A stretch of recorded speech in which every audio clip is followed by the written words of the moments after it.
offices, the Wabash offices. And I had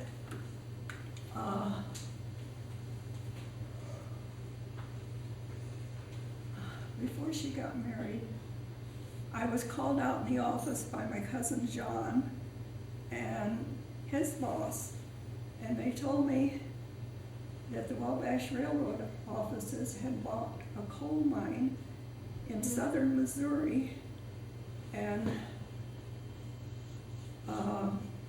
did I know Mr. Pennington? I said, yes, he's my boss. Well, he's the one that's going down and going to tell these people that they cannot join our union, because if they did, they would get health benefits. And would you just tell him, if you get a chance, that he hopes he takes the time to meet these people?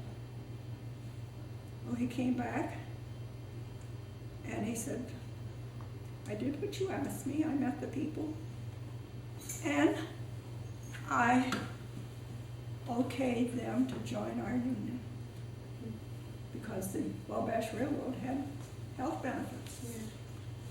Well, there were enough disturbance, rumbling among the coal miners that John L. Lewis asked the owners of the mines to give health benefits to all miners. And they got it. The women, when their husband died, had all these bills to pay, and they had no money. They had no income, unless they were getting a little from Social Security. Most of them went off to live with their daughters. And this gave them, this way they didn't have any bills, medical bills from their husbands to pay. And coal miners were very sick because of black lung, and they died young, and it was a Yes. very dangerous profession. And Mm-hmm. John L. Lewis is a famous union organizer. Yeah, well, my cousin John worked for the, he was a secretary or something for the union. He wasn't in charge of it. But Jane, who I met, who was an FBI agent, told me, when we were working there, they were trying to organize the people that worked at this plant, and I went to sign my name, and Jane grabbed my hand and she says, no, you don't do that. You don't, the government offices are not unionized. And she asked me how I knew him. And she told me later that, much later, that John, instead of trying to unionize any government offices, he should try to unionize the people that worked in the hotels. So he did. And they were getting just, I don't know if they were even getting a minimum wage, they were getting tips. Mm-hmm. So he became in charge of that union. Wow, the birth of a union. Mm-hmm. Mm-hmm.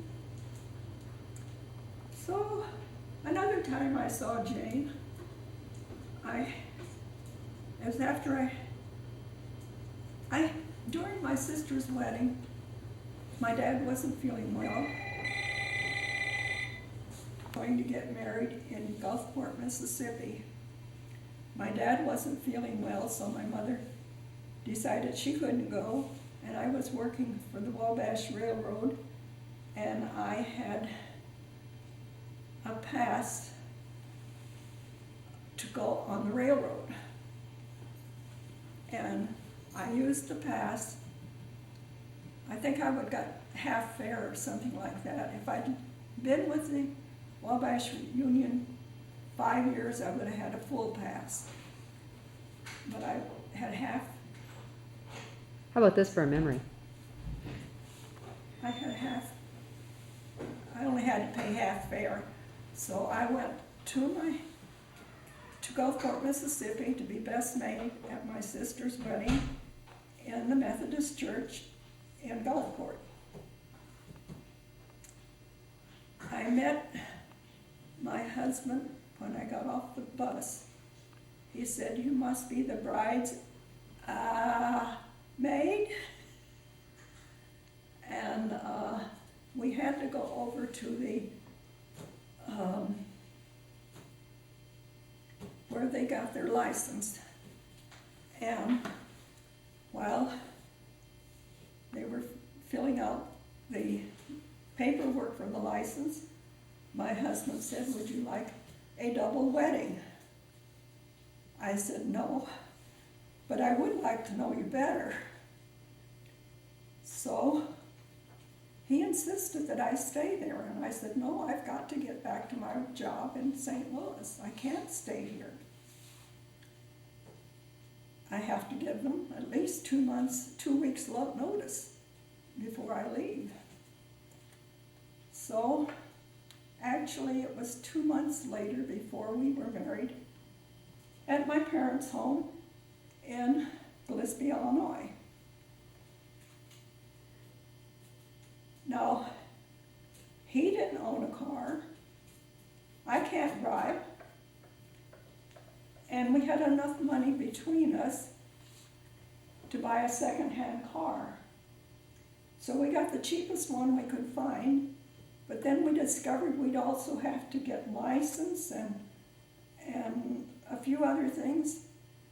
So we put it on time payments and kept most of the money in the bank. Mm-hmm. So you started with virtually no money. Well, I had had a couple of showers. The first one at the girls in the office gave me a bathrobe and slippers. The next one was the Scottish Clans Wives Club, and they gave me a linen shower. My sister gave me a trunk to ship my things in that she had, and she didn't have any room for it anymore, I guess. Or anyway, she loaned it to me. And that's your dowry. That was my dowry. Well, I had money in the bank. He had money in the bank. A little. I thought we had enough to, we had over $1,000 between us, which would buy him.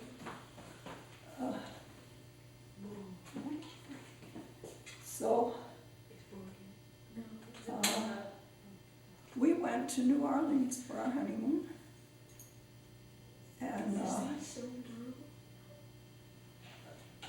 then we had this 2-bedroom apartment which he had paid for, and we had the use of the bathroom, and the people across